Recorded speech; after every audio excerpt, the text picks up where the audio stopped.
السلام علیکم ورحمۃ اللہ وبرکاتہ.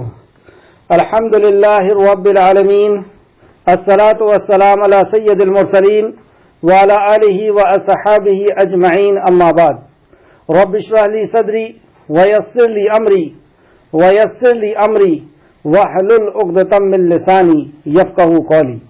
رب زدنی علما آمین یا رب العالمین. تمام تر تعریف، حمد، ثنا، کبریائی، بڑائی، بزرگی اور مجد اس خالق کائنات کے لیے لائق اور زیبا ہے جو ساری کائنات کا تنہا خالق، مالک، مربی اور منتظم ہے. درود و سلام ہو انبیاء اکرام پر، خصوصاً نبی مکرم رحمت للعالمین امام الانبیاء محمد صلی اللہ علیہ وسلم پر. اس مختصر سے درود و سلام کے بعد معزز سامعین اکرام، ہمارا فہم القرآن کا جو سلسلہ چل رہا ہے اس میں سورہ انعام کی آیت نمبر 18-17 سے انشاءاللہ تعالی آج کلاس رہے گی. اللہ رب العزت سے دعا ہے کہ اللہ رب العزت قرآن مقدس کو صحیح معنوں میں ہمیں سمجھنے کی، اس پر ایمان لانے کی اور عمل کرنے کی توفیق اور رفیق عطا فرمائے. آمین یا رب العالمین. ہم جیسا کہ جانتے ہیں یہ مکی صورت ہے، تو مکہ کے اندر جب یہ صورتیں نازل ہو رہی تھی، کیونکہ آج کی کلاس میں دو اہم بات آنے والی ہے. ایک تو شرک کے تعلق سے کہ ان لوگوں نے اللہ رب العزت کے علاوہ دوسروں کو اللہ کا حق دے دیا تھا، یعنی ان کو حاجت روا اور مشکل کشا سمجھنے لگے تھے، جبکہ یہ اللہ کا حق ہے اور اللہ ہی کسی کی حاجت کو پوری کر سکتا ہے، کسی کی مصیبت کو دور کر سکتا ہے، کسی کی پریشانی کو دور کر سکتا ہے، کسی کی دعا کو سن سکتا ہے. اللہ کے علاوہ کوئی اس کی دعا کو یا پریشانی کو دور نہیں کر سکتا. اور دوسرا یہ کہ اس وجہ سے کیونکہ ان کا یقین اور عقیدہ اللہ کے غیر پر ہو چکا تھا، اس وجہ سے ان لوگوں نے اللہ کے نبی کا بھی انکار کیا اور اللہ کے کلام کا بھی انکار کیا. تو وہاں کا ماحول کیا تھا اس پر میں تھوڑی سی آپ کو کلاس شروع ہونے کے پہلے روشنی ڈالنا چاہ رہا ہوں کہ مکہ کے حالات کیا تھے. مکہ کے لوگ کس مذہب کو یا کس دھرم کو ماننے والے تھے. تو ہمیں یہ جاننا چاہیے کہ ہمیں یہ معلوم ہونا چاہیے کہ مکہ کے لوگ جبکہ وہ نماز بھی پڑھتے تھے، روزہ بھی رکھتے تھے، طواف بھی کرتے تھے، عمرہ اور حج بھی کرتے تھے، حاجیوں کو کھانا بھی کھلاتے تھے اور زمزم بھی پلاتے تھے. اور نبی کریم صلی اللہ علیہ وسلم سے اللہ نے کہا کہ ان سے کہیے، اے نبی مکرم ان سے پوچھئے کہ زمین و آسمان کا، سورج و چاند کا بنانے والا کون ہے؟ تو نبی مکرم یہ کہیں گے اللہ. اور یہی ہوا، مطلب وہ اللہ کو جانتے تھے. تو یہ ایسا کون سا دین تھا جو اللہ کو بھی جان رہے ہیں، نماز روزہ حج زکات بھی ہو رہا ہے؟ یہ لوگ اصل میں دین ابراہیم پر تھے. ابراہیم علیہ السلام نے اس مکہ کو آباد کیے تھے، اسماعیل علیہ السلام نے، ابراہیم علیہ السلام نے، حاجرہ علیہ السلام نے، اور انہی کی خاندان یہ بڑی ہوئی. اور کئی صدیوں، کئی دور تک یا کئی سالوں تک کوئی نبی نہ آنے کی وجہ سے ابراہیم علیہ السلام سے لے کر کے نبی کریم صلی اللہ علیہ وسلم کا اگر وقت دیکھیں تو تقریباً 4000 سال کے آس پاس کا ہے. اس بیچ کوئی نبی نہ آنے کی وجہ سے ان کے اندر بگاڑ آ گیا. تو یہ دین ابراہیم پر تھے اور نبیوں کے دین کو ہی مسلم کہتے ہیں. جو لوگ نبیوں کے دین پر رہتے ہیں ان کو ہی مسلم کہا جاتا ہے. تو یہ مسلم تھے.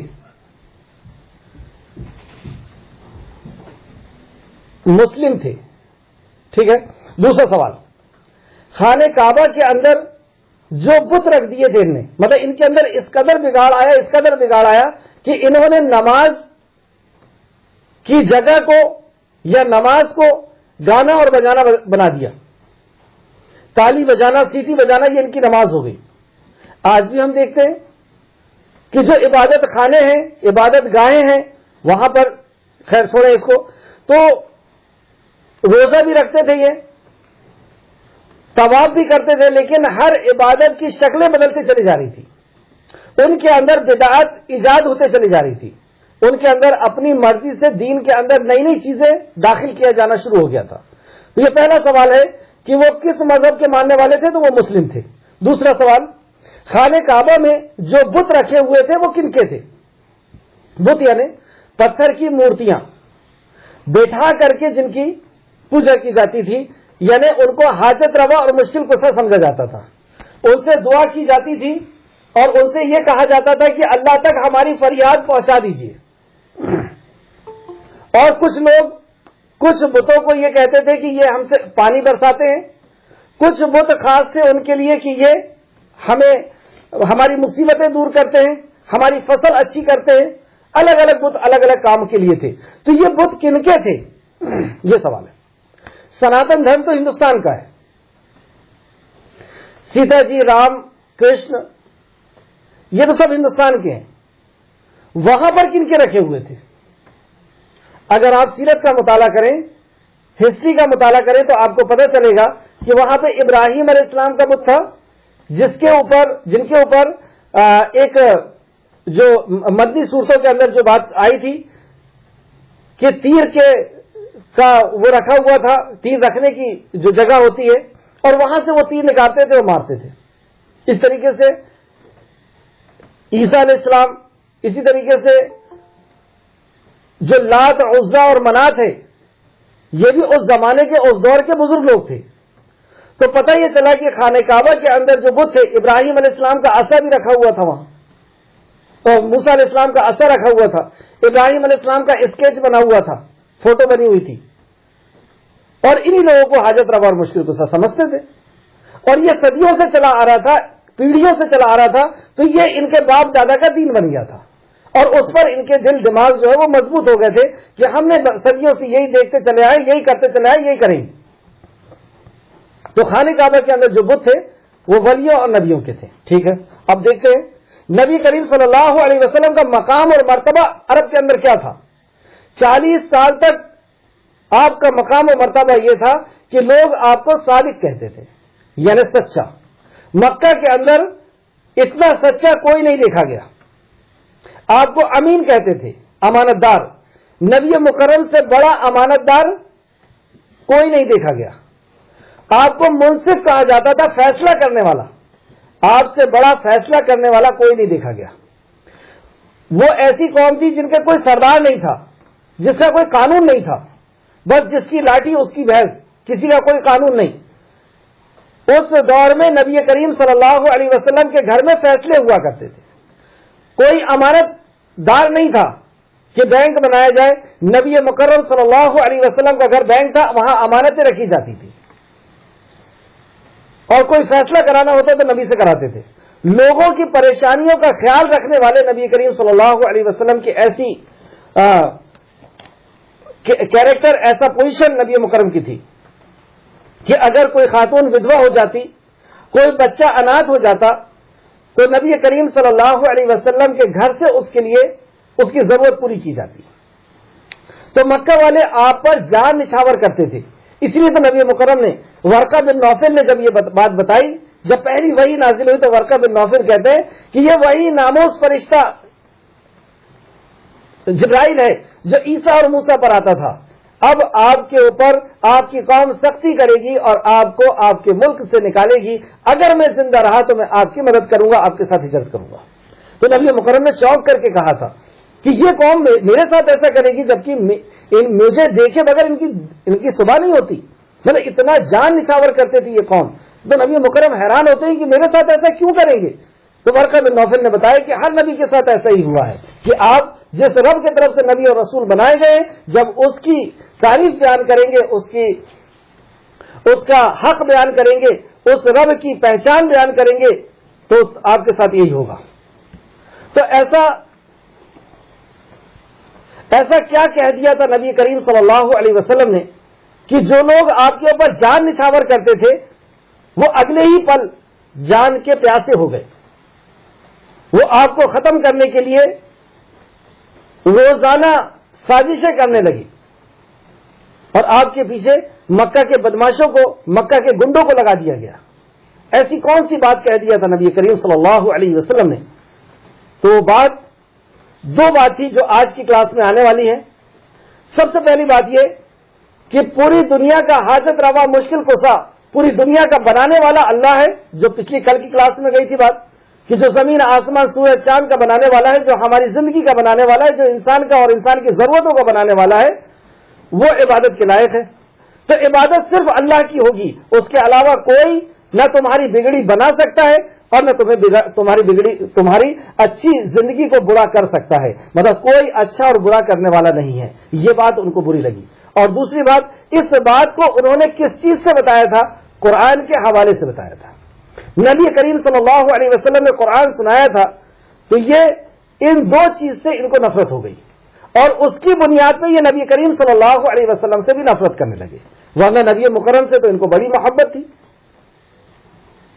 یہ ایک مسیحا کے شکل میں نبی کریم صلی اللہ علیہ وسلم مکہ کے اندر تھے، لیکن جیسے ہی انہوں نے قرآن کے ذریعے سے یہ کہا کہ ساری دنیا کا خالق مالک ایک ہے، بس قرآن سے بھی دشمنی اور آپ کے اس پیغام سے یعنی توحید سے بھی دشمنی، اور اس کی بنیاد پر نبی کریم صلی اللہ علیہ وسلم سے بھی دشمنی. کیونکہ اللہ نے بھی ایک جگہ فرمایا، اے نبی مکرم، یہ آپ کو نہیں جھٹلاتے، یہ تو آپ کے رب کو جھٹلاتے ہیں، آپ کے رب کے کلام کو جھٹلاتے ہیں. چلیں اب اس پس منظر میں آیتیں نازل ہو رہی ہیں. آیت نمبر 18 دیکھتے ہیں. اعوذ باللہ من الشیطان الرجیم.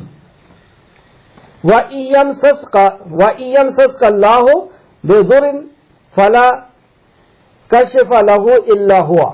اور اگر اللہ آپ کو کوئی تکلیف پہنچائے تو اس کے سوا کوئی اسے دور کرنے والا نہیں. یہ ہے اللہ کا. اور اگر اللہ آپ کو کوئی تکلیف پہنچائے تو اسے اس کے سوا کوئی دور کرنے والا نہیں. اب ہمیں جو بھی تکلیف پہنچی ہے، بچے نہیں ہو رہے، نوکریاں چلی گئی ہے، دکان نہیں چل رہی ہے، بیماری ہو گئی ہے، لوگ بے عزت کر رہے ہیں، کسی بھی قسم کی کوئی بھی تکلیف پہنچی ہے، کسی بھی ذرائع سے ہم کو تکلیف پہنچ گئی، کیونکہ تکلیف کے بہت سے ذریعے ہو سکتے ہیں، تو اس تکلیف کو سوائے اللہ کے اور کوئی دور نہیں کر سکتا. دوسری بات، اور اگر وہ آپ کو کوئی بھلائی پہنچائے تو وہ ہر چیز کو خوب قادر، ہر چیز کا خوب قادر ہے. مطلب اس کی قدرت ہے. وہ اگر کوئی چیز پہنچانا چاہ رہا ہے تو دنیا کی کوئی طاقت مل کر کے اس کو روک نہیں سکتی. اب یہ جو کوئی کہا جا رہا ہے یہ کون ہے؟ پھر دیکھیں، اور اگر اللہ آپ کو کوئی تکلیف پہنچائے تو اس کے سوا کوئی اسے دور کرنے والا نہیں، کوئی دور کرنے والا نہیں اللہ کے سوا.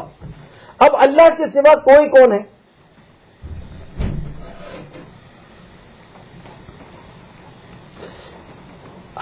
ہر وہ چیز جن کی عبادت کی جاتی ہے یا عبادت نہیں کی جاتی ہے، ہر وہ چیز جو اللہ کے علاوہ ہے وہ سب اس کوئی کے اندر آ گئی. کوئی تمہاری پریشانی کو دور نہیں کر سکتا. پریشانی کو دور کرنے والا کسے سمجھا جاتا ہے ہمارے دور میں اور اس دور میں؟ پریشانی کو دور کرنے والا پتھر کو سمجھا جاتا ہے. اس کا ایک اسٹیچو بنایا جاتا ہے، اور جیسے اس دور میں بھی ہو رہا تھا، آج اس کی شکل تھوڑی تھوڑی بدلی ہوئی ہے. جیسے کچھ لوگ آپ دیکھیں گے کہ وہ پتھر کو انگلیوں میں بھی پہنتے ہیں اور اس کا الگ الگ نام رکھا ہوا ہے کہ یہ نیلم ہے، پخراج ہے، حقیق ہے، مونگا ہے، موتی ہے. اچھا کیوں پہنے صاحب اس نے؟ تو یہ ہمارے غصے کو کنٹرول کرتا ہے. ہمارے اوپر کوئی جادو کر دیتا ہے تو اس سے روک دیتا ہے. خیر و برکت نہیں ہو رہی، اس انگوٹھی سے خیر و برکت ہوتی ہے. اور جب آپ وہ پتھر کو بیچنے والے کے پاس جائیں گے تو آپ کی ہر مصیبت کے لیے ایک پتھر نکال کے دے گا. تو ہم نے اپنی پریشانی کو دور کرنے والا، ہم نے نہیں، اللہ ہمیں محفوظ رکھے، لوگوں نے اپنی، اور جیسے اس دور میں بگڑے ہوئے مسلمان تھے جو نماز روزہ حج زکات بھی کر رہے ہیں، لیکن ان کے عقائد اللہ کو چھوڑ کر کے اللہ کی مخلوق پہ بن چکے ہیں. تو پتھر کی شکل تھوڑی سی بدل گئی، اسے کچھ خوبصورت کر کے اور انگوٹھی میں پہن لیا گیا. اور یہ بدتمیز اپنی شرک کو چھپانے کے لیے اس حد تک گرتے ہیں کہ یہ کہتے ہیں کہ نبی کریم صلی اللہ علیہ وسلم نے بھی حقیق پہنا تھا. کیا دلیل ہے؟ اپنی ضرورت کو پورا کرانے کے لیے اللہ کے نبی نے پوری زندگی، اپنی زندگی کے ہر موڑ پر یہ دعوت دیا کہ زندگی دنیا کا بنانے اور چلانے والے جو ہے وہی ہماری ضرورت کا پوری کرنا ہو، وہی حاجت روا ہے، وہی مشکل کشا ہے. ہر موڑ پر آپ نے توحید کے کہ علم بردار رہے. دعوت کا آغاز بھی کلمہ توحید سے کیا، ہجرت کا آغاز بھی، جہاد کا آغاز بھی. اور جب آپ فاتح ہوئے مکہ کے تو ایک بادشاہ کا سب سے پہلا عمل کہ عصا بلا کر کے خانہ کعبہ کے اندر جو بت تھے ان کو اپنی لاٹھی سے اپنے عصا سے توڑا اور کہا جاء الحق وزهق الباطل ان الباطل کان زهوقا. تو ایک بادشاہ کا سب سے پہلا عمل، ایک بادشاہ کا سب سے پہلا آرڈر بھی یہی تھا کہ اے علی، اللہ کے علاوہ جس کی عبادت ہوتی ہے اس کو توڑ کر کے پھینک دو. اب اس سرزمین میں اللہ کے علاوہ کسی کی عبادت نہیں ہوگی. ایک فاتح کا سب سے پہلا آرڈر. اور جب اس دنیا سے رخصت ہوئے تو اس دنیا سے رخصت ہوتے وقت آخری وصیتوں میں یہ وصیت کہ لعنت ہو یہودی اور نصرانیوں پر، انہوں نے اپنے انبیاء کی قبروں کو میلہ بنا لیا، عبادت گاہ بنا لیا. تم میری قبر کو عبادت گاہ نہ بنانا. اللہ اکبر. اس نبی کے اوپر اتنا بڑا الزام کہ ان کا عقیدہ اس پتھر کے اوپر تھا، حقیق کے اوپر. استغفر اللہ استغفر اللہ. تو یہ پتھر کے اوپر یقین ہو گیا. پھر اس کے بعد کچھ لوگ دھاگوں پر یقین کرتے ہیں، دھاگوں کو گٹھان باندھ کر کے اور اب اس کو پہن لیا صاحب. کیا ہوتا ہے اس سے؟ نظر نہیں لگتی، کالا ہے. کوئی پیر میں پہن رہا ہے، کوئی انگوٹھے میں باندھ رہا ہے، کوئی گلے میں پہن رہا ہے، کوئی کہیں پہن رہا ہے، کوئی کہیں پہن رہا ہے. کیوں پہن رہے ہیں؟ یہ ہماری بگڑی کو بناتا ہے، ہمارے اوپر جو مصیبت آنے والی ہوتی ہے اس کو روک دیتا ہے. سیدھے قرآن سے کی مخالفت ہی اور اپنا حاجت روا اور مشکل کشا اللہ کو چھوڑ کر کے اس حقیر دھاگے کو بنا دیا. اللہ کا حق دیا جا رہا ہے اس دھاگے کو. آپ غور کریں، اس دھاگے کو اگر آپ اوپر سے کاٹ دیں گے تو کیا ہوگا؟ وہ آپ کے گلے سے گر کر کے نیچے گر جائے گا. جو اپنے آپ کی حفاظت نہیں کر سکتا وہ آپ کی حفاظت کیا کرے گا؟ پھر اس کے بعد آپ کے آگے کچھ لوگوں نے پیڑ کو بنا لیا کہ فلاں پیڑ سے ایسا ہو جائے گا. نبی کریم صلی اللہ علیہ وسلم ایک بار جنگ سے آ رہے تھے، ایک پیڑ پہ آپ نے اپنے ہتھیاروں کو ٹانگا، صحابہ نے ٹانگا اور وہاں پہ آرام کیے. اب عمر فاروق کے دور میں اس پیڑ کے پاس سے جب صحابہ گزرتے، جنگ کے بعد آتے تو وہیں پہ اپنے ہتھیاروں کو رکھتے. نبی صحابہ جب عمر فاروق کو یہ پتا چلا کہ اس طریقے سے یہ کر رہے ہیں تو آپ کو ڈر ہوا کہیں ایسا نہ ہو کہ اس کو عبادت گاہ بنا لیا جائے کہ اس میں ہم ہتھیار لٹکاتے ہیں تو ہم جیت جاتے ہیں یا ہم لوٹ کر کے آئیں گے. تو اس میں آپ نے اس کو جڑ سے کٹوا کر کے پھینکوا دیا کہ حاجت روا مشکل کشا تو صرف اور صرف اللہ ہے. یہی مطلب ہے لا الہ الا اللہ کہ کوئی عبادت کے لائق نہیں مگر اللہ رب العزت کے. اللہ کے علاوہ کوئی حاجت روا اور مشکل کشا نہیں ہو سکتا. اور کچھ لوگوں نے جانوروں کو سمجھ لیا کہ فلاں جانور سے یہ ہو جائے گا، فلاں جانور سے یہ ہو جائے گا. اور کچھ لوگوں نے انسانوں کو سمجھ لیا، جیسے کرسچن عیسیٰ علیہ السلام کو سمجھ رہے ہیں کہ یہ ہمارے گناہوں کو ختم کر دیں گے، یہ ہمیں جنت میں پہنچا دیں گے. اور اللہ رب العزت کی جو صفات ہے وہ صفات عیسیٰ علیہ السلام کے اندر داخل کر دی. جو صفت اللہ کی ہے، جو کام اللہ کے ہیں وہ سارے کام عیسیٰ علیہ السلام سے ہونے کا یقین رکھ لیا. اور اب ہم ان کو کیا کہتے ہیں؟ کافر کہتے ہیں. جبکہ اللہ کے نبی کا ماننا یہ ایمان کا حصہ ہے. لیکن کیا ماننا ہے اللہ کے نبی کو؟ اللہ کے نبی کو اللہ کا نبی ماننا ہے، رسول ماننا ہے، اللہ کا دوست ماننا ہے، اللہ کا محبوب ماننا ہے، اللہ نہیں ماننا. اور عیسائیوں نے عیسیٰ کو اللہ مان لیا، اس لیے وہ کافر کہلائے، اس لیے وہ انکار کرنے والے کہلائے. اب کچھ لوگوں نے نبی کو کرا وہ درجہ دیا اور کچھ لوگوں نے ولیوں کو دے دیا، کچھ لوگوں نے پیروں کو دے دیا.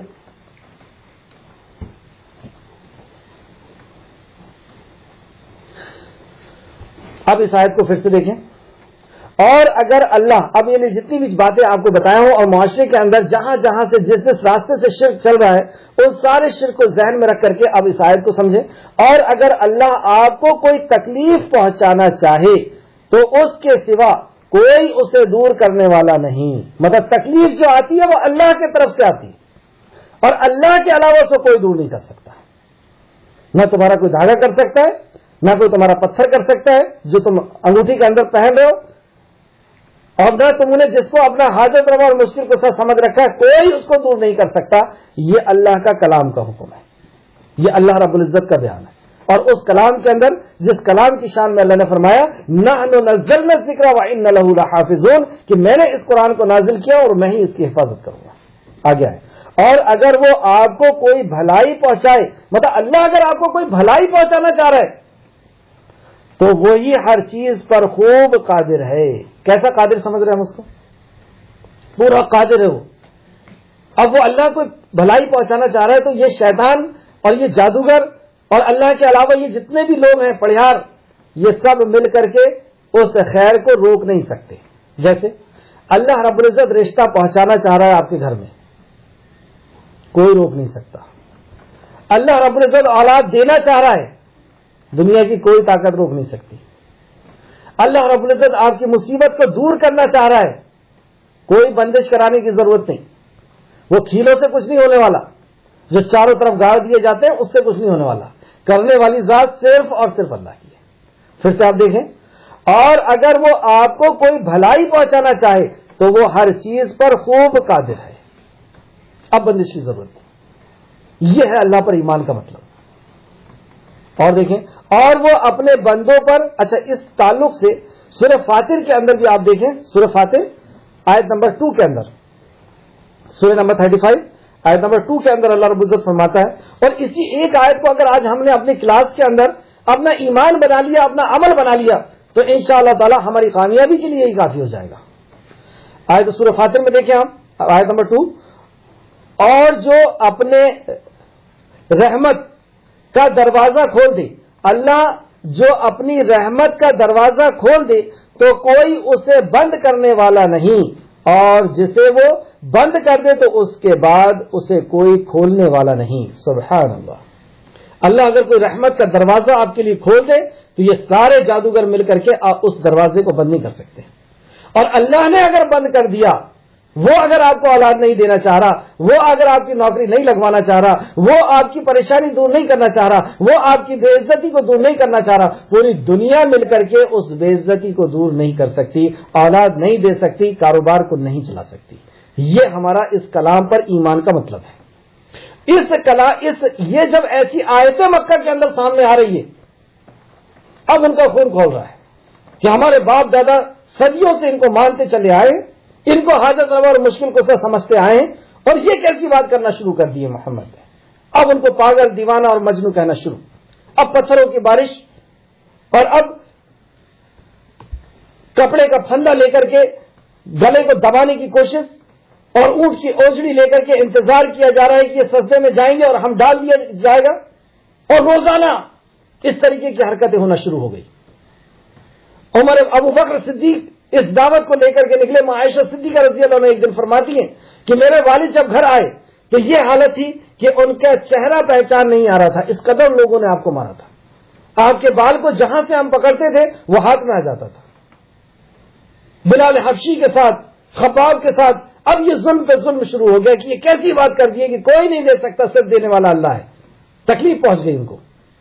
ایک اور حدیث آپ دیکھیں، بخاری نے اور مسلم نے اس کو روایت کیا. بخاری شریف حدیث نمبر 844، مسلم شریف حدیث نمبر 593.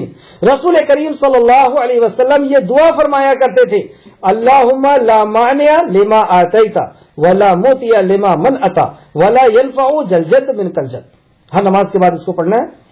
اس کا ترجمہ کیا ہے؟ اے اللہ، جو تو عطا فرمائے اسے کوئی روک نہیں سکتا. جسے تو عطا فرمانا چاہے اسے کوئی نہیں روک سکتا. کیا ہمارا عقیدہ بنا ہوا ہے؟ وہ فلاں نے ہمارے اوپر بندش کر دیا ہے، فلاں نے جادو کر دیا ہے. اور خواتینوں کے اندر یہ بہت سارے مسئلے ہوا کرتے ہیں. ہر کوئی اپنے دماغ کے اندر یہی ٹینشن کو لیے پل رہا ہے کہ اس نے ایسا کر دیا، اس نے ایسا کر دیا. ارے کیا تو ہے، جادو ہوتا ہے لیکن اللہ کے حکم سے ہوتا ہے، تو اس کو دور کہاں سے کرائیں گے؟ صرف اور صرف اللہ سے. آگے دیکھیں آپ ترجمہ، اے اللہ جو تو عطا فرمائے اسے کوئی روک نہیں سکتا، اور جو تو عطا نہ فرمائے اسے کوئی دے نہیں سکتا. اگر کسی چیز کو روک دے تو پھر کوئی دے نہیں سکتا. مطلب اگر کوئی جادو ہو گیا تو اس کو کوئی دور نہیں کر سکتا. کسی دولت مند کو اس کی دولت تجھ سے بچا نہیں سکتی. آخر میں یہ کہا اللہ نے، نبی کریم صلی اللہ علیہ وسلم دعا کرتے تھے کہ کوئی دولت ہم کو، دنیا کی شہرت ہمیں بچا نہیں سکتی. تو یہ آیت، جو دو آیت میں نے آپ کے سامنے رکھا، ایک تو سورہ انعام کی آیت نمبر 17 اور سورہ فاطر کی آیت نمبر 23 اور یہ بخاری اور مسلم کی جو دعا نبی کریم صلی اللہ علیہ وسلم کرتے تھے، اس سے کیا پتہ چلا کہ حاجت روا اور مشکل کشا صرف اللہ ہے. وہ اگر دینا چاہے کوئی روک نہیں سکتا، اور وہ اگر روک دے تو پوری دنیا مل کر کے نہیں دے سکتی. آگے ہے، اور وہ اپنے بندوں پر زور آور اور غالب ہے، اور وہ خوب حکمت والا نہایت رحم کرنے والا ہے. اور وہ اپنے بندوں پر زور آور اور غالب ہے. کیا مطلب ہوا اس کا؟ زور آور ہے اور غالب ہے، یعنی اس کے قبضے قدرت میں یا اس کے حفاظت میں ہم جی رہے ہیں. اگزامپل کے طور پر ہمارا کوئی فارم ہاؤس ہے، گوٹ فارم ہے، بکری کا فارم ہے، مرغی کا فارم ہے، وہاں لیتے ہیں بکری کا فارم ہے. ہم وہاں پہ بیٹھے ہوئے، ہم اس کے اوپر زور آور ہیں، ہم غالب ہیں، وہ ہمارا فارم ہے. اور ایک شخص آئے اور ایک بکری کو نکالے اور بے تحاشا مارنا شروع کر دے. کیا ہو سکتا ہے ہمارے سامنے ایسا ہو جائے؟ نہیں ہو سکتا.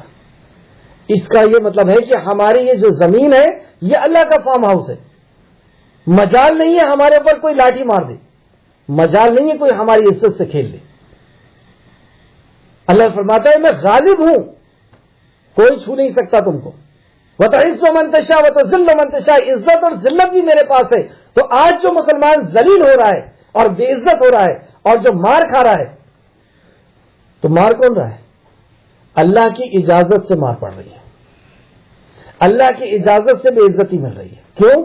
کیونکہ ہمارے اعمال ویسے ہوئے، ہمارے اعمال ویسے ہو گئے جیسے کفار مکہ کے تھے اکثر و بیشتر. میں ہر کسی کو نہیں کہہ رہا، لیکن باہر جو کلاس کے باہر اگر آپ غور کریں تو معاشرے کا حال یہی چل رہا ہے کہ انہوں نے حاجت روا مشکل کشا ویسا ہی سمجھ لیا جیسے کفار مکہ نے سمجھا ہوا تھا.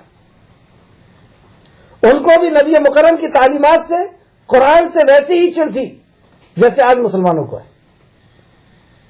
اس کو سمجھ کر کے پڑھنے سے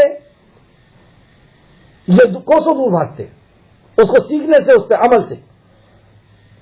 تو ایسی کی وجہ سے، اس وجہ سے اللہ رب العزت نے ہمیں اپنے دشمنوں سے پٹوا رہا ہے. اتنا ناراض ہے ہمارا رب ہم سے، بے عزت بھی کر رہا ہے، پٹوا بھی رہا ہے.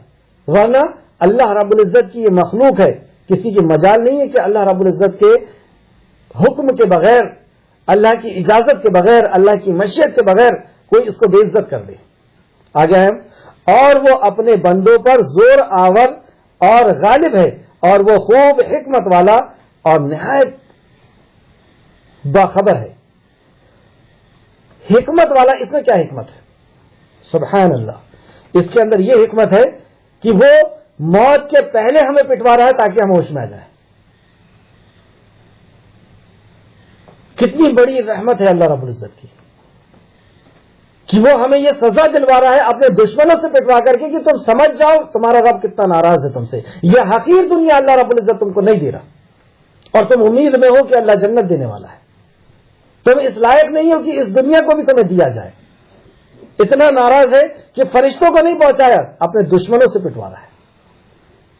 یہ ہوش میں لانا چاہ رہا ہے اللہ رب العزت ہم کو. یہ اللہ کی حکمت ہے جو مجھے سمجھ میں آئی. اور اللہ بہتر جانتا ہے کہ اللہ رب العزت نے یہاں پہ حکیم الخبیر کا کہ دو صفت کو کیوں لے کر کے آیا، کہ اللہ رب العزت حکیم بھی ہے اور خبیر بھی ہے. خبر ہے اس کو کہ تمہارے پر کتنا ظلم ہو رہا ہے، اور جب چاہے گا اس ظلم کے دروازے کو بند کر دے گا. بنی اسرائیل کے اوپر خوب ظلم ہوتا رہا، لڑکوں کو کاٹتے جاتا تھا وہ فرعون، اور لڑکیوں کو زندہ چھوڑتا تھا. لیکن اللہ رب العزت نے جب چاہا تو دو توحید پرستوں کو پیدا کیا، ہارون اور موسیٰ کو، اور مصر کی ایک سے ایک بجوا دی. تو جب چاہے گا اس ظلم کے دروازے کو اللہ رب العزت بند بھی کر دے گا. لیکن کب ہوگا؟ جب ہم وہ کردار لے کر کے آئیں گے جو موسیٰ اور ہارون نے لے کے آئے تھے. چلیں آگے دیکھیں. اے نبی کریم صلی اللہ علیہ وسلم، کل یعنی نبی کریم صلی اللہ علیہ وسلم سے خطاب ہے،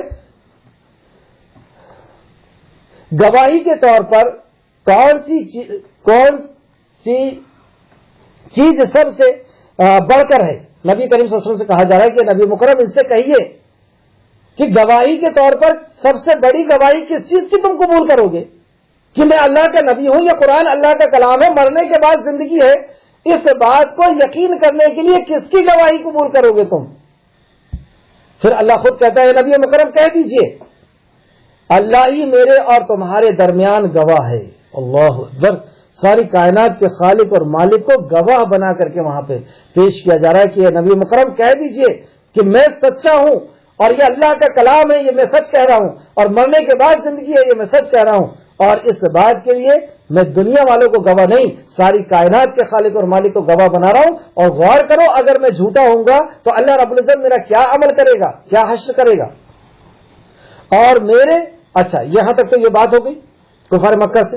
اب تھوڑا سا موضوع چینج ہو رہا ہے, اور میرے طرف یہ قرآن وحی کیا گیا ہے, وحی کے ذریعے سے قرآن کو میرے پاس پہنچایا گیا. کیوں یہ قرآن وحی کیوں کیا گیا؟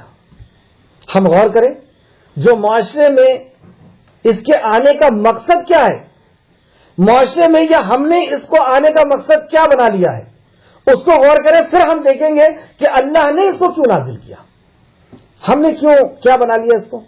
بغیر سمجھنے کے پڑھنے کی کتاب, گھر میں جھگڑا ہو جائے گا قسم کھانے کی کتاب, گھول کر کے پی لینے کی کتاب, کسی کا دم نہیں نکل رہا دم نکالنے کی کتاب, باندھ لینے کی کتاب, اور بھی کچھ اسی طریقے سے. اب سنیے آپ, قرآن کے آنے کا مقصد اللہ رب العزت یہاں پہ بتا رہا ہے. اور میرے طرف یہ قرآن وحی کیا گیا ہے تاکہ اس وجہ سے تاکہ اس کے ذریعے میں تمہیں اور جس کو پہنچے سب کو ڈراؤں. کس چیز سے ڈراؤں؟ اللہ کے غضب سے, اللہ کی نافرمانی سے, قبر کے عذاب سے, حشر کے عذاب سے, اور جہنم کے عذاب سے, دنیا کی تباہی اور بربادی سے.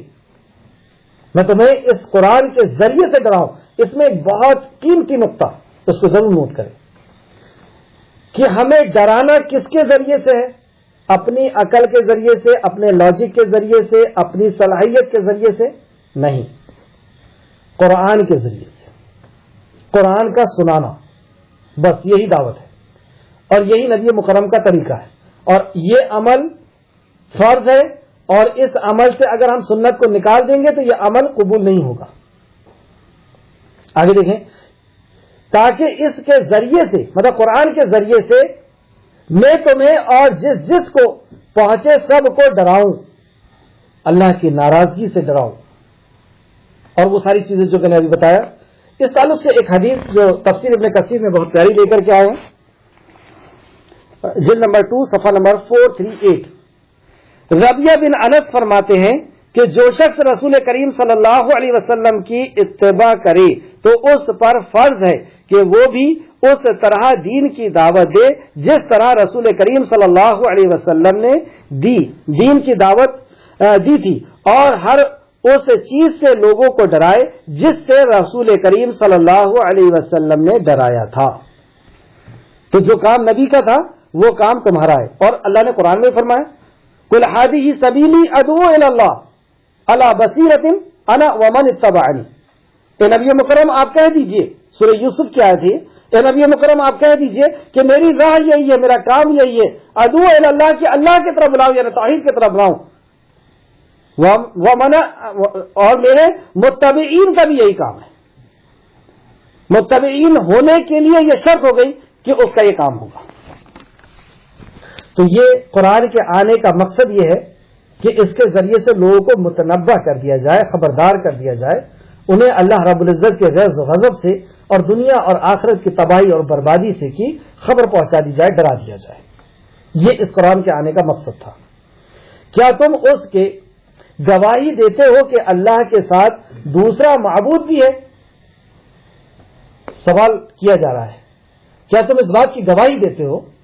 ہم خود اپنے اوپر لیں اس آیت کو کہ کیا ہم اس بات کی گواہی دیتے ہیں کہ اللہ کے علاوہ بھی کوئی حاجت روا اور مشکل کشا ہو سکتا ہے؟ اللہ کے سوا کوئی دوسرا معبود ہو سکتا ہے جس کی عبادت کی جاتی ہے. عبادت مطلب عبادت ایک وسیع لفظ ہے جو ہم پہلے بھی سمجھ چکے ہیں کہ توحید عبادت اس کو کہتے ہیں کہ پرستش بھی اللہ کی اور اطاعت بھی اللہ کی, قانون بھی اللہ کا. تو کیا ہم اس بات کی گواہی دیتے ہیں کہ کوئی اور بھی اس عبادت کا حقدار ہو سکتا ہے؟ پھر اللہ رب العزت نبی مکرم سے کہلوا رہا ہے، کہہ دیجئے میں یہ گواہی نہیں دیتا، مطلب میں اس بات کا انکار کرتا ہوں کہ اللہ کے علاوہ کسی اور کی عبادت کی جا سکتی ہے، کسی اور کی پرستش اور کسی اور کا قانون قبول کیا جا سکتا ہے، اور یہ بھی کہہ دیجئے کہ صرف وہی ایک معبود ہے، وہی ایک عبادت کے لائق ہے، اور بے شک میں اس سے بری ہوں جو تم شرک کرتے ہو۔ اپنی برات کا اعلان بھی کرنا ہے، ایسا نہیں کہ ہم ان کے بیچ میں گھس کر کے رہ بھی رہے، چل بھی رہے، چلو تم ٹھیک ہے تم ادھر کر لو ادھر کر لو، اپنی ان کے برات کا یعنی ان سے دوری کا اعلان بھی کر دو کہ تم جو کرتے ہو میں اس سے بری ہوں، اور میں نے تو صرف اللہ رب العزت کو ہی رب مان لیا ہے۔ جن لوگوں کو ہم نے کتاب دی وہ اسے اس طرح پہچانتے ہیں جس طرح اپنے بیٹوں کو پہچانتے ہیں۔ اللہ اکبر، مطلب توریت اور انجیل جو پڑھتے ہیں جو یہودی اور نصرانی ہیں وہ نبی کریم صلی اللہ علیہ وسلم کو کیسے پہچانتے ہیں؟ جیسے اپنے بیٹوں کو پہچانتے ہیں۔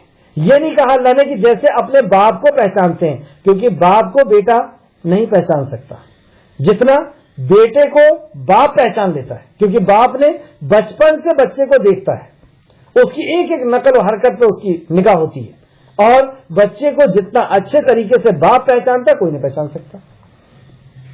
اس طریقے سے نبی کریم صلی اللہ علیہ وسلم کو یہ پہچانتے تھے، علم تھا یہ نبی ہیں، آخری نبی ہیں، لیکن ایمان تھا، ایمان نہیں آیا تھا۔ جن لوگوں نے اپنے آپ کو خسارے میں ڈالا تو وہ ایمان نہیں لاتے، پہچانتے تو ہیں، علم تو ہے، لیکن اس پر ایمان نہیں لاتے۔ اچھا تو ایمان آ جائے گا، اس کی کیا پہچان ہے؟ پھر سے دیکھیں آپ، یہ لوگ نبی کریم صلی اللہ علیہ وسلم کو پہچانتے ہیں جیسے آج ہم پہچانتے ہیں کہ پوری دنیا میں سے ہم نے ایک شخصیت کو نکال لیا اور کہا کہ یہ محمد صلی اللہ علیہ وسلم یہ ہمارے نبی ہیں۔ اب سوال یہ ہے کہ ہم نے ایمان بھی لائے ہیں نہیں لائے؟ تو ایمان کی پہچان کیسے ہوگی؟ ایمان کا پتہ کیسے چلے گا؟ وہ چلے گا عمل سے۔ اگر ہمارے عمل ابو جہل عتبہ جیسے ہوں گے تو پتہ چل جائے گا کہ ہم نے ایمان نہیں لائے، پہچان تو لیا ہم نے۔ اور ہمارے عمل ابوبکر صدیق عمر فاروق عثمان غنی صحابہ کرام جیسے ہوں گے تو پتہ چل جائے گا کہ ہاں یہ ایمان نہ لیے، پہچان تو دونوں سے شکل میں لیا گیا ہے۔ آگے دیکھتے ہیں آیت نمبر 21، اور اس شخص سے بڑھ کر ظالم کون ہوگا؟ اس شخص سے بڑھ کر ظالم کون ہوگا؟ اب گناہ کا سب سے بڑا گناہ یہاں پہ بتایا جا رہا ہے، اس شخص سے بڑھ کر ظالم، ظالم ہے نا گنہگار، تو ظالم کون ہوگا؟ جو اللہ پر جھوٹ باندھے، اور دوسری شکل یا اس کی آیات کو جھٹلائے۔ اب یہ دونوں چیز کو ہم سمجھتے ہیں۔ یہاں نبی کریم صلی اللہ علیہ وسلم کفار مکہ کو سمجھا رہے ہیں کہ اگر میں یہ جھوٹ بول رہا ہوں کہ میں اللہ کا نبی ہوں یا قرآن اللہ کی طرف سے آیا ہے تو مجھ سے بڑا ظالم اور کون ہوگا؟ ارے غور کرو، میں 40 سال تک تمہارے بیچ میں رہا، میں نے آپس میں تم لوگوں کے بیچ میں جھوٹ نہیں بولا، انسانوں کے بیچ میں جھوٹ نہیں بولا، ساری کائنات کے خالق اور مالک کے بیچ میں جھوٹ کیسے بول سکتا ہوں؟ اور اگر میں جھوٹ بول دوں تو کیا اللہ رب العزت مجھے چھوڑ دے گا؟ اللہ میری کس طریقے سے گرفت کرے گا؟ اور جو بھی نبوت کے بارے میں جھوٹ بولتے ہیں آپ دیکھ لیجئے دنیا کے اندر ان کا کیا انجام کرتا ہے اللہ رب العزت، نام و نشان اور ان کے نسلوں کا نام و نشان مٹا دیتا ہے اللہ رب العزت۔ تو یہاں پہ یہ بتایا گیا، اور دوسرے اینگل سے اگر اس کو دیکھیں، دوسرے زاویے سے اگر ہم دیکھیں تو یہ پتہ چلتا ہے کہ وہ سب سے بڑا گنہگار شخص ہے جو اپنی مرضی سے کوئی بات کہے اور کہے کہ یہ قرآن میں لکھا ہے یا حدیث میں لکھا ہے۔ دوسرا مطلب یہ ہوا، لیکن تفسیر ابن کثیر نے جو اس کا تفسیر بتائی ہے وہ یہی کہ نبی کریم صلی اللہ علیہ وسلم نے سمجھا رہے کہ ذرا غور کرو کہ میں اگر یہ کہوں تو مجھ سے بڑا ظالم اور کون ہو سکتا ہے۔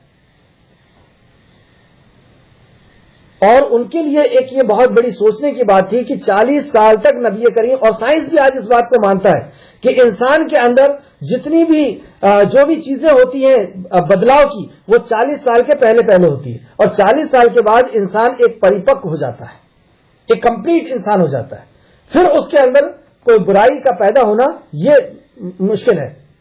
جو کچھ بھی یہ ساری چیزیں انسان کے اندر آتی ہے یہ جوانی میں آتی ہے، 40 سال کے بعد اس کے اندر ٹھہراؤ ہوتا ہے اس کی زندگی میں، اور جب وہ ٹھہراؤ آ گیا اور اس وقت نبی کریم صلی اللہ علیہ وسلم اتنی بڑی بات کہہ رہے ہیں اور اس کا ثبوت بھی پیش کر رہے ہیں, اور یہودی اور نصرانی دیکھ کر کے پہچان بھی رہے ہیں اور اپنے بیٹے سے بھی زیادہ اچھے سے پہچان رہے, کفار مکہ بھی دیکھ کر کے پہچان رہے, لیکن اس کے بعد بھی تم نہیں مانتے. اور اس کے بعد دوسرا, اب یہ بات کفار مکہ کے لیے کہی جا رہی ہے, مطلب مکہ کے لوگوں کے لیے کہی جا رہی ہے, مشرکوں کے لیے کہی جا رہی ہے, یا اللہ کی آیتوں کو جھٹلاتے ہیں.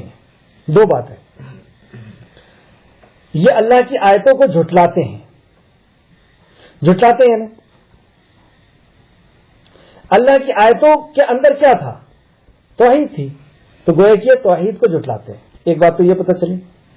دوسرا یہ کہ اللہ کی آیتوں کو کس طریقے سے جھٹلایا جا رہا تھا, قرآن کو کس طریقے سے جھٹلایا جا رہا تھا کہ ان کے پاس نہیں جانا, ان کی بات نہیں سننا, یعنی قرآن کو نہیں سننا.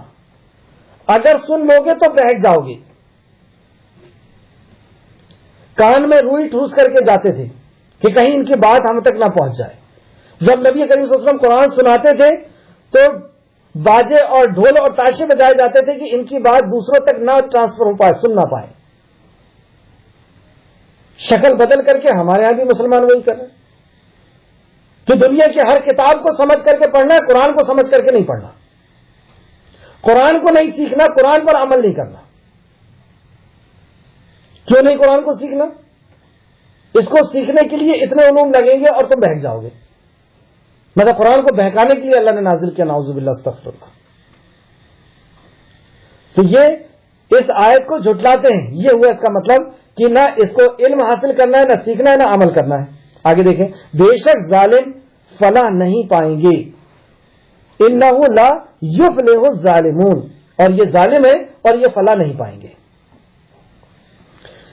مفلحون, تفلحون, یفلحون, یعنی فلاح کامیاب ہونے کے لیے جو لفظ آتے ہیں یہ قرآن میں 40 جگہ میں آئے, اور 35 پوائنٹس ہیں اس کے اندر کہ یہ کرنا ہے اور یہ نہیں کرنا ہے, اور یہ چیزیں اگر تمہارے اندر آ جائے گی تو تم مفلحون ہو جاؤ گے, کامیاب ہو جاؤ گے, اس دنیا کی زندگی میں بھی اور اس دنیا کی بھی زندگی میں.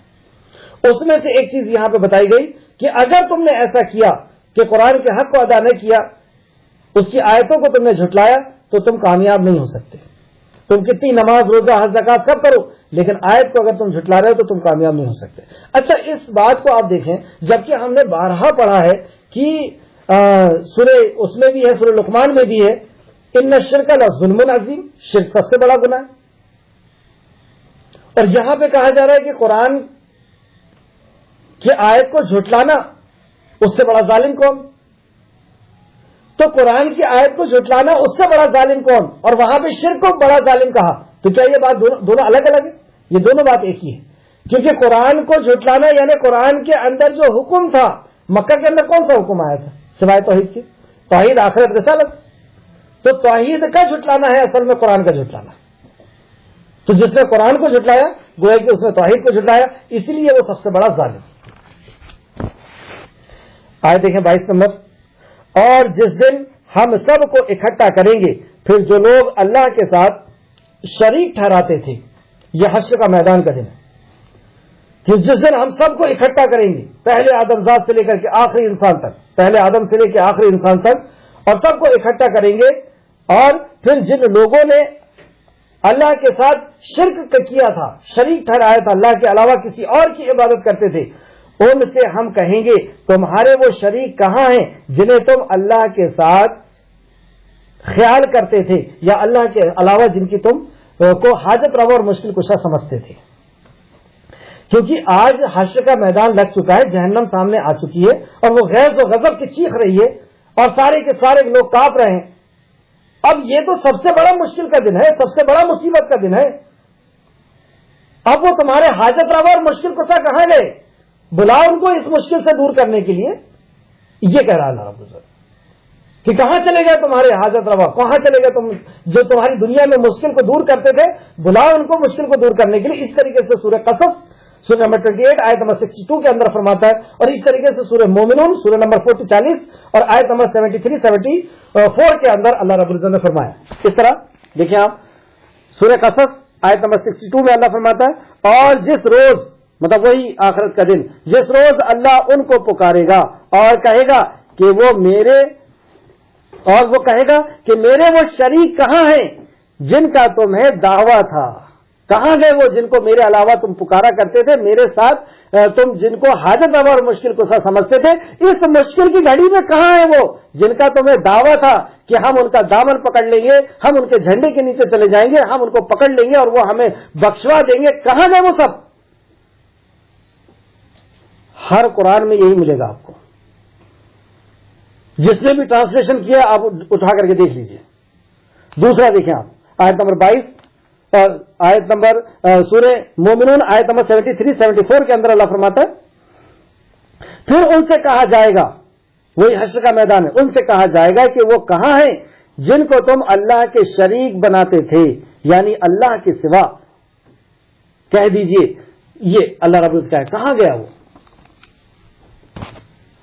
وہاں پر کوئی حاجت روا مشکل کشا نہیں ہوگا، اور یہاں پر بھی کوئی نہیں ہے۔ یہاں پر تو یہاں پہ تو لوگوں کا اندھ وشواس ہے کہ وہ ہماری بگڑی بنا دیتے ہیں، وہ ہماری بگڑی بنا دیتے ہیں۔ آگے دیکھیں، اور جس دن ہم سب کو اکٹھا کریں گے پھر جو لوگ اللہ کے ساتھ شریک ٹھہراتے تھے ان سے ہم کہیں گے تمہارے وہ شریک کہاں ہیں جنہیں تم اللہ کے ساتھ یعنی شریک خیال کیا کرتے تھے؟ پھر اسے جواب طلبی میں، مطلب جب ان سے جواب دیا جائے، ان سے سوال کیا جائے گا نا جہنم میں، حشر کے میدان میں جب یہ کھڑے ہوئے جہنم غیظ و غضب کے چیخ رہی ہے، پھٹ رہی ہے، اور اس ٹائم اللہ رب العزت ان سے سوال کر رہا ہے کہاں ہیں تمہارے مشکل کشا، بلاؤ ان کو مشکل سے دور کرنے کے لیے۔ تو یہ جو سوال ہوگا اس کے جواب میں، اس کے جواب طلبی پر ان کے معذرت یہ ہوگی، مطلب ان کے طرف سے یہ جواب ہوگا، یہ معذرت ہوگی کہ وہ کہیں گے اللہ ہمارے رب کی قسم ہم شرک نہیں کرتے تھے۔ کیا کہیں گے وہ؟ اللہ ہمارے رب کی قسم ہم شرک نہیں کرتے تھے۔ یہ ہوتا ہے جب مجرم پکڑا جاتا ہے تو کیا کرتا ہے وہ جھوٹ بولتا ہے، قسم کھا کر کے جھوٹ بولتا ہے، نہیں میں نے چوری نہیں کیا تھا۔ جب بھی آپ دیکھیں مجرم پکڑائے گا، اگر مرڈر کیا، نہیں میں نے مرڈر نہیں کیا، میں نے چوری نہیں کیا، تو وہاں پہ حشر کے میدان میں بھی جب یہ پکڑایا ہے تو وہ کہے گا نہیں میں نے کسی کو حاجت روا مشکل کشا سمجھا ہی نہیں تھا، میں تو صرف اللہ کو ہی مانتا تھا، اللہ رب العزت سے اپنی مرادیں مانگتا تھا اور اللہ کو ہی اپنا حاجت روا اور مشکل کشا سمجھتا تھا، میں نے شرک نہیں کیا تھا۔ دیکھو وہ اپنے آپ پر کیسا جھوٹ گڑھیں گے، اور جنہیں وہ جھوٹے معبود بنا لیے تھے سب گم ہو جائیں گے۔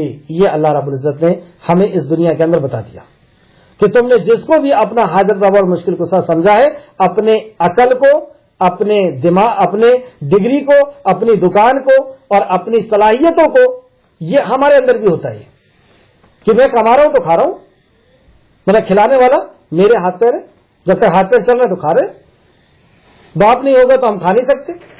کسی نے باپ کو سمجھ لیا، کسی نے شوہر کو سمجھ لیا، کسی نے اپنے بیٹوں کو سمجھ لیا، کسی نے اپنی ڈگری کو سمجھ لیا، کسی نے اپنی نوکری کو سمجھ لیا، اور کسی نے اپنے کاروبار کو سمجھ لیا، کسی نے اپنے پیر کو سمجھ لیا، کسی نے اپنے فقیر کو سمجھ لیا۔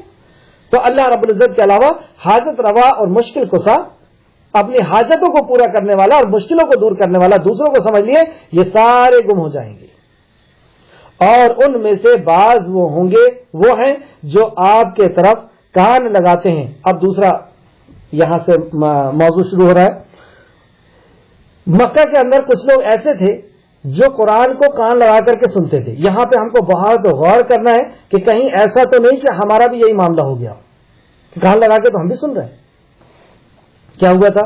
اور ان میں سے بعض وہ ہیں کہ جو آپ کے طرف کان لگا کر کے سنتے ہیں، یعنی قرآن کو سنتے ہیں، جبکہ ہم نے ان کے دلوں پر پردے ڈال دیے ہیں کہ وہ اسے سمجھ ہی نہیں سکتے۔ ان کے کانوں میں بوجھ ہے، اور اگر ساری نشانیاں انہیں دکھا دی جائیں تو بھی ان پر ایمان نہیں لائیں گے۔ مطلب صرف قرآن ہی نہیں، ساری نشانیاں، آپ معجزات دکھا دیں اور ساری نشانیاں دکھا دیں تو بھی وہ ایمان نہیں لائیں۔ کیوں؟ کیونکہ اللہ نے پردے لگا دیا۔ کیوں ایسا ہوا؟ اور یہ کون لوگ ہیں؟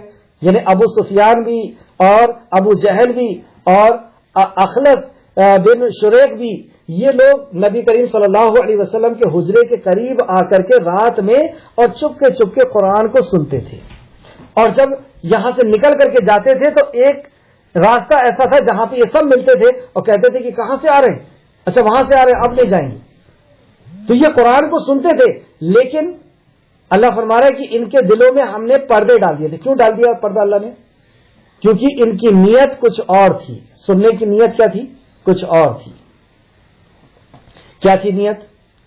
نیت یہ نہیں تھی، یہ تو ہم سمجھ لیں کہ اس پر ہم عمل کریں گے. اس کے علاوہ نیت تھی. اور یہ نیت کیوں نہیں تھی؟ کیونکہ ایمان نہیں تھا. تو عمل کرنے کی نیت نہیں تھی تو اللہ نے کیا کرا؟ پھر سے آپ کو دیکھیں، اور ان میں سے بعض وہ ہیں جو آپ کے طرف کان لگا کر کے سنتے ہیں. آپ اور میں بھی قرآن کو سنتے ہیں، جبکہ ہم نے ان کے دلوں پر پردے ڈال دیے ہیں کہ وہ اسے سمجھ ہی نہیں سکتے. ان کے کانوں میں بوجھ ہے اور مطلب بہرا پن ہے، اور اگر وہ ساری نشانیاں دیکھ لیں تو بھی ان پر ایمان نہیں لائیں گے، کیونکہ ان کو ایمان نہیں ہے. اور وہ کس نیت سے سن رہے ہیں؟ عمل کرنے کی نیت سے نہیں سن رہے. یہی اگر ہمارے ساتھ بھی ہوا کہ ہم اگر عمل کرنے کی نیت سے اس قرآن کی کلاس کو نہیں اٹینڈ کریں گے، اسائنمنٹ نہیں حل کریں گے، قرآن پہ غور و فکر نہیں کریں گے، صرف اس لیے کریں گے یا کوئی اور مقصد ہوگا، کوئی اور مقصد ہوگا، تو پھر کہیں ایسا نہ ہو کہ اللہ ہمارے سامنے بھی پردہ لگا دے. ہاں اگر نیت ہماری ایمان ہے اور نیت ہماری عمل کی ہے، اب اللہ رب العزت کی ساری باتیں سمجھ میں آئے گی اور سارے عمل کرنا ہمارے لیے آسان ہوگا. اللہ رب العزت ہماری نیتوں کو درست فرما دے، ہمیں قرآن پر ایمان اور اس پہ عمل کرنے کی نیت سے ہمیں قرآن سے جوڑ دے. حتیٰ کہ جب وہ آپ کے پاس آتے ہیں، اب دیکھیے وہ لوگ جو قرآن پر عمل کی نیت سے نہیں پڑھتے ان کا معاملہ کیا ہے. اور جب وہ آپ کے پاس آتے ہیں اور آپ سے جھگڑتے ہیں تو ان میں سے جن لوگوں نے کفر کیا، مطلب قرآن کا انکار کیا، نبی کا توحید کا انکار کیا، آخرت کا انکار کیا، تو لوگوں نے کفر کیا، وہ کہتے ہیں کہ یہ تو پہلے لوگوں کی کہانیاں ہیں. مطلب قرآن کے واقعات کو یہ کہانیاں سمجھتے ہیں، قصے سمجھتے ہیں. آپ پوچھیں مسلمانوں سے، قرآن کو ترجمے سے پڑھیں؟ ہاں پڑھیں ہم نے ایک بار. اچھا ایک بار؟ کیوں ایک بار؟ کہ یہ ایک بار پڑھنے کی چیز تھی، جبکہ قرآن کو تو 5 بار پڑھنا فرض کر دیا اللہ نے. نماز کے اندر 5 بار قرآن پڑھنا پڑے گا آپ کو، اور قرآن نہیں پڑھیں گے تو نماز ہی نہیں ہوگی، وہ ایک ویام بن جائے گا، ایک ایکسرسائز بچ جائے گی. بہرحال وقت کم ہے، آگے دیکھتے ہیں. اور وہ دوسروں کو اس ہدایت سے روکتے ہیں اور خود بھی اس سے دور ہوتے ہیں. اس ہدایت سے خود بھی دور ہوتے ہیں اور دوسروں کو بھی روکتے ہیں. آج ہم دیکھ لیں معاشرے میں یہ ہو رہا ہے نہیں ہو رہا؟ قرآن کے علم سے روکا جا رہا کہ اس کو سمجھنا نہیں ہے. کیا ملا نہیں بن رہی ہو اس عمر میں؟ ملا بننا چاہتے ہو؟ قرآن کو سمجھنا یہ تمہارا کام ہے، یہ تو انبیاء علماء کا کام ہے. یہ تمہارے سمجھنے کی چیز نہیں ہے. اس کو سمجھنے کے لیے اتنے علوم لگیں گے، بہک جاؤ گے اس سے. یہ سب الفاظ کس کے ہیں؟ یہ ہیں مکہ کے ان لوگوں کے جو اللہ کے نبی کے دشمن تھے. اللہ کے نبی کے اوپر جو کلام نازل ہو رہا تھا اس کو روکنے کی کوشش کر رہے تھے. علم اور عمل سے روکا جا رہا تھا. پھر سے دیکھیں، اور وہ دوسروں کو اس ہدایت سے روکتے ہیں اور خود بھی اس سے دور ہوتے ہیں. مطلب خود بھی اس کا علم حاصل نہیں کرنا، خود بھی اس کو نہیں سمجھنا ہے، خود بھی ایمان نہیں لانا، عمل نہیں کرنا، اور وہ اپنے آپ ہی کو ہلاک کر رہے ہیں اور وہ شعور نہیں رکھتے، اپنے آپ کو ہی ہلاک کر رہے ہیں. مطلب قرآن کا نہ سمجھنا نہ عمل کرنا یہ اپنے آپ کو ہلاک کرنا ہے. جیسے اللہ نے سورۃ طٰہٰ کی آیت نمبر 124 میں فرمایا وَمَنْ أَعْرَضَ عَنْ ذِكْرِي فَإِنَّ لَهُ مَعِيشَةً ضَنْكًا، جس نے میرے ذکر سے اعراض کیا میں اس کی زندگی میں تنگی اور پریشانی کا گھیرا ڈال دوں گا. تو یہ تنگی اور پریشانی ہے، یہ ہلاک کہ اپنے آپ کو اگر اس کلام سے دور کرو گے تو دنیا ہلاک کر لو گے. اپنی ڈپریشن، پریشانی، ٹینشن اور کئی قسم کی مصیبتوں کے جال میں پھنسے ہوئے رہو گے. اور دیکھ لیں آپ جو اس سے دور ہے وہ دنیا میں کس طریقے سے جی رہا ہے. آخر میں کچھ 3 آیتیں اور دیکھنا، تھوڑا سا وقت ہے. اور اگر آپ انہیں اس وقت دیکھیں جب وہ آتش جہنم پر کھڑے کیے جائیں گے، پھر آخرت کا منظر آ گیا سامنے. 3 چیز چل رہی ہے، توحید، قرآن، آخرت، اور اسی کو ریپیٹ کیا جا رہا ہے بار بار، انداز الگ الگ.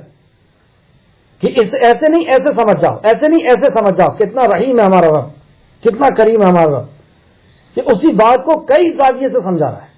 اللہ اکبر. اور اس کے بعد بھی اگر نہ سمجھیں ہم تو دیکھیں آپ، اور اگر آپ انہیں اس وقت دیکھیں مطلب حشر کے میدان میں جب وہ آتش پر کھڑے کیے جائیں گے، مطلب جہنم کی آگ کے سامنے جب وہ کھڑے کیے جائیں گے زنجیروں میں بندھے ہوئے اور بیڑیوں میں جکڑے ہوئے، جب وہ کھڑے کیے جائیں گے جہنم کے اوپر، تو وہ کہیں گے، اب اس وقت وہ کہیں گے جب جہنم کو وہ اپنے آمنے سامنے دیکھیں گے، اس کے غیظ و غضب کی چیخنے چلانے کی آوازیں سنیں گے اور لوگ تھرا رہے ہوں گے.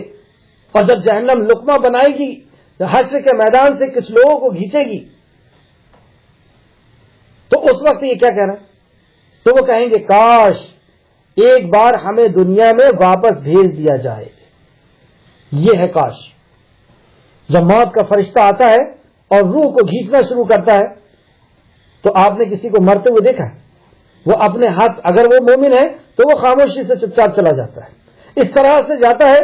نبی کریم صلی اللہ علیہ وسلم فرماتے ہیں جیسے بدنے میں سے پانی نکل جاتا ہے، جیسے لوٹے میں سے پانی نکلتا ہے وضو کے لیے، اس طریقے سے وہ جسم سے نکلتا ہے اور چلا جاتا ہے. فرشتہ بھی اعلان کرتا ہے یا ایھا النفس المطمئنہ ارجعی الی ربک راضیۃ مرضیہ ادخلی عبادی ادخلی جنتی، کہ یا ایھا النفس، اے نفس مطمئن، چل اپنے رب کی طرف. اور ایک صحابی ہیں، جب فرشتے نے یہ کہا تھا تو دوسرے صحابیوں نے بھی سن لیا تھا. کون صحابی ہوں؟ ابن عباس رضی اللہ عنہ.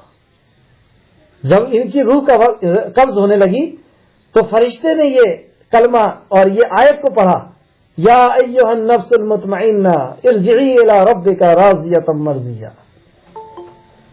تو صحابہ نے سنا اور پھر ان کلمات کے ساتھ ابن عباس کو لے کر کے چلے گئے.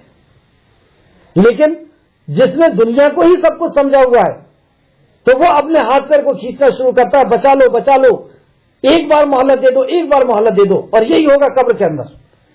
جب قبر میں وہ جائے گا اور منکر نکیر کے سوالوں کا جواب نہیں دے پائے گا تو وہاں پر بھی چیخے گا، چلائے گا، کہے گا کہ ایک بار مجھے مہلت دے دو، ایک بار مجھے مہلت دے، ایک بار مجھے دنیا میں واپس جانے دو. اور اب یہ حشر کے میدان میں کھڑا ہے سامنے جہنم ہے، اور پھر یہ وہاں پہ کہہ رہا ہے کہ ایک بار مجھے دنیا میں جانے دو.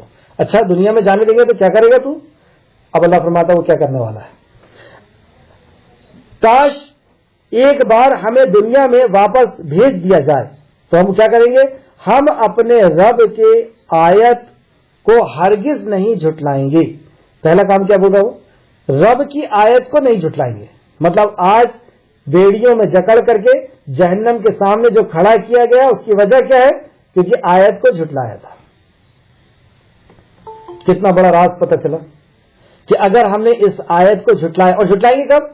جب ہم علم ہی نہیں ہوگا تو جھٹلائیں گے، ظاہر سی بات ہے. علم نہیں ہوگا جبھی تو ہم انکار کریں گے. ایمان بھی ہے لیکن اگر علم نہیں ہے تو ہم انکار کر دیں گے.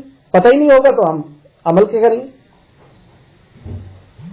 تو وہاں پر وہ اس بات کا اعتراف کر رہا ہے کہ اگر دنیا میں مجھے جانے کو مل جائے تو میں آیت کا انکار نہیں کروں گا، یعنی اس کے سیکھنے کا، اس پر ایمان کا، اس پہ عمل کا کسی کا بھی انکار نہیں کرنے والا.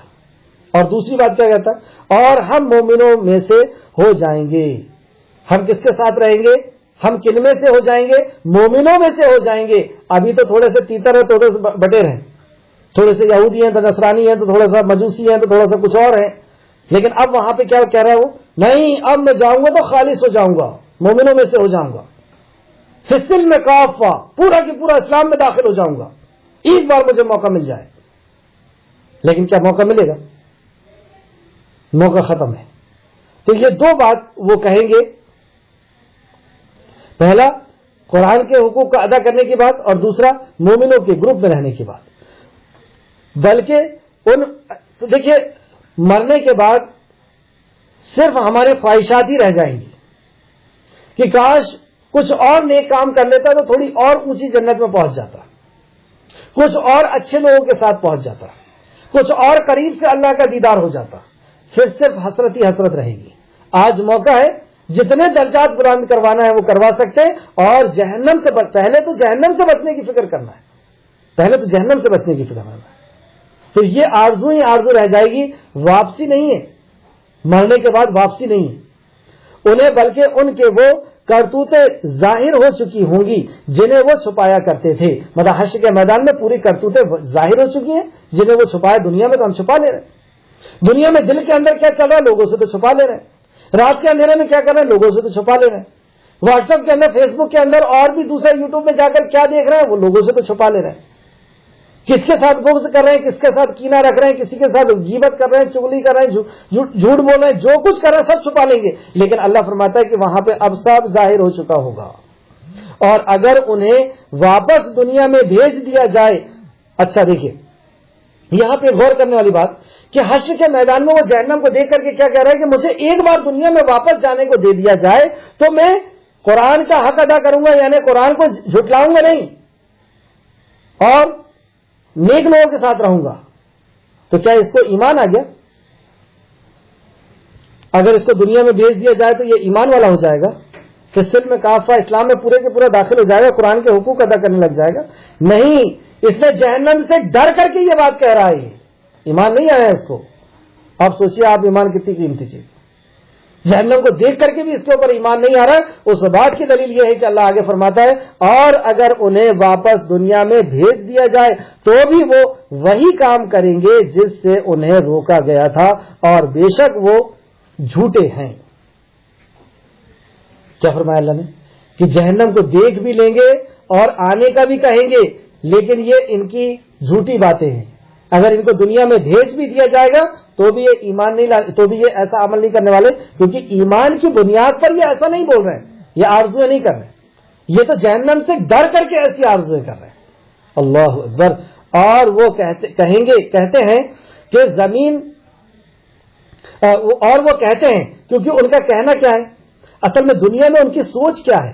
ہم بھی اپنے دل کو ٹٹول کر کے دیکھیں کہ ہماری سوچ کیا ہے دنیا کے اندر، دنیا کے تعلق سے ہماری سوچ کیا ہے، ان کی سوچ کیا ہے. اور جو جہنم کے سامنے کھڑے کیے جا رہے ہیں نا ان کی سوچ. اور وہ کہیں گے اور وہ کہتے ہیں کہ زندگی تو بس ہماری دنیا کی ہی زندگی ہے، جو کچھ ہے بس دنیا ہی ہے. ایک گاڑی لے لیے ایک اور لینا، ایک بنگلہ لے لیے ایک اور لے لیا، ایک عورت ہو گئی ایک اور ہونا چاہیے، ایک یہ ہو گیا ایک اور ہونا چاہیے، بس دنیا ہی سب کچھ ہے. اس کو سمیٹ لو، حلال سے آئے یا حرام سے آئے، اللہ کی فرما برداری کے ساتھ آئے یا نافرمانی کے ساتھ آئے، کسی بھی طریقے سے آئے، دنیا ہی کی زندگی سب کچھ ہے اور ہمیں دوبارہ نہیں اٹھایا جائے گا. یہ دو ان کے عقیدے ہیں. ایک تو دنیا ہی سب کچھ ہے، دنیا کے بعد کچھ نہیں، مر جائیں گے سب، پھر سب ختم ہو جائے گا اور ہمیں دوبارہ دنیا میں اٹھایا جانا نہیں ہے. یہ ان کا عقیدہ ہے. اور اگر آپ انہیں اس وقت دیکھیں جب وہ اپنے رب کے سامنے کھڑے کیے جائیں گے تو وہ فرمائے گا کیا یہ حق نہیں. اللہ اکبر. انداز دیکھیے آپ اللہ کا. حشر کا میدان ہے، اللہ رب العزت زندہ کرے گا، کھڑا کرے گا اور کیا کہے گا اور اگر آپ انہیں اس وقت دیکھیں جب وہ اپنے رب کے سامنے اکٹھے کیے جائیں گے تو فرمائے گا، یعنی اللہ رب العزت فرمائے گا کیا یہ حق نہیں، کیا یہ سچائی نہیں ہے کہ تم زندہ ہو چکے ہو، تم اللہ کے سامنے کھڑے ہو چکے ہو، تمہیں پھر سے بنا دیا گیا ہے، تمہیں مٹی سے پھر سے تراش دیا گیا ہے جس طرح پہلی بار تمہیں تراشا گیا تھا. اب یہ تو حشر کا میدان بھی لگ گیا، اللہ رب العزت سامنے ہے، وہ حساب و کتاب کے لیے لینے کے لیے ہے. تو وہ کہیں گے کیوں نہیں، یہ تو حق ہے. اس دن یہ کہیں گے کیوں نہیں، یہ تو حق ہے، مطلب ہم خواب نہیں دیکھ رہے، یہ تو حقیقت ہو گئی. اور وہ کہیں گے اے ہمارے رب کی قسم. تو اللہ فرمائے گا، مطلب وہ اللہ کی قسم کھا کے کہیں گے کہ اللہ کے رب کی، اب میرے رب کی قسم یہ حق ہے، مطلب ہم دیکھ رہے ہیں یہ خواب نہیں ہے، یہ جھوٹ نہیں ہے. پھر تم عذاب چکھو اس وجہ سے کہ تم کفر کرتے تھے. مطلب وہاں پر وہ یقین بھی کر رہے ہیں لیکن اللہ کیا کہہ رہا ہے کہ جو جرم کر کے آئے ہو اس کا تو تمہیں عذاب چکھنا ہوگا، جاؤ عذاب چکھو. وقت ہو گیا اس لیے آیت نمبر 30 تک ہی رہنے دیتے ہیں. اللہ رب العزت سے آخر میں دعا ہے کہ اللہ رب العزت ہمیں قرآن کو صحیح معنوں میں سمجھنے، اس پر ایمان لانے اور عمل کرنے کی توفیق اور رفیق عطا فرمائے. ایک آپ سے اور درخواست ہے کہ جب بھی آپ کلاس میں آئیں تو آنے کے پہلے جو رکوع کا یا جن آیتوں کا کلاس ہونی ہے، زیادہ تر ہم دیکھتے ہیں کہ 20 آیتیں زیادہ سے زیادہ جا پاتی ہیں، کبھی 25 آیتیں جا پائیں گی. تو احتیاطاً 25 آیتوں کو کم سے کم اچھی طریقے سے مطالعہ کر لیں. جو بھی تفسیر آپ کے پاس ہے اس تفسیر کے روشنی میں آپ اس کا خوب اچھی طریقے سے مطالعہ کر لیں, اور جب بیٹھے تو قرآن کو سامنے لے کر کے بیٹھے. آیتیں آپ کے سامنے ہونا چاہیے. جو قرآن آپ کے گھر میں ہے اسی قرآن کو لے کر کے بیٹھنا ہے, کیونکہ سب کا قرآن ایک جیسا ہے. قرآن اللہ رب العزت نے نازل کیا اور اس کی حفاظت کی ذمہ داری بھی اسی کی ہے. نحن نزلنا الذکر وإنا لہ لحافظون, میں نے اس قرآن کو نازل کیا, میں ہی اس کی حفاظت کروں گا, یہ اللہ رب العزت نے فرمایا ہے. تو قرآن کو سامنے لے کر کے بیٹھیں, ہمارے پین اور کاپی ساتھ میں ہونا چاہیے تاکہ کوئی بات ایسی سمجھ میں آئے, کچھ ان آیتوں سے ملتی جلتی آیتیں قرآن میں جہاں ہیں ان آیتوں کی تفسیر جو آیتیں کر رہی ہیں ان آیتوں کو ہم فوراً نوٹ کریں. حدیث اگر کوئی آ رہی ہے تو اس حدیث کو ہم نوٹ کریں, اور کوئی بات ایسی آ رہی ہے جو سمجھنے اور سمجھانے کے لیے آسان ہے اس بات کو ہم نوٹ کریں. اللہ رب العزت سے دعا ہے کہ اللہ رب العزت ہمیں صحیح معنوں میں اپنے کلام سے ہمیں جوڑ دے, اس سے محبت عطا کر دے, ہمیں ایمان عطا کر دے اپنی ذات کے اوپر. اللہ رب العزت تو اپنی ذات کے اوپر ہمارا ایمان مضبوط کر دے, تیری ربوبیت کے اعتبار سے, الوہیت کے اعتبار سے, اسماء الحسنہ کے اعتبار سے ہمارے ایمان کو مضبوط کر دے, ہمارے یقین کو مضبوط کر دے. اے اللہ ہمیں آخرت پر ایمان ہمارا مضبوط کر دے, ہمیں آخرت پر ایمان والا بنا دے, اور ہمیں نبی مکرم پر ایمان والا بنا دے, ہمیں قرآن پر ایمان والا بنا دے, قرآن کو ہمارے دل کا نور, آنکھوں کی ٹھنڈک بنا دے. آمین یا رب العالمین. السلام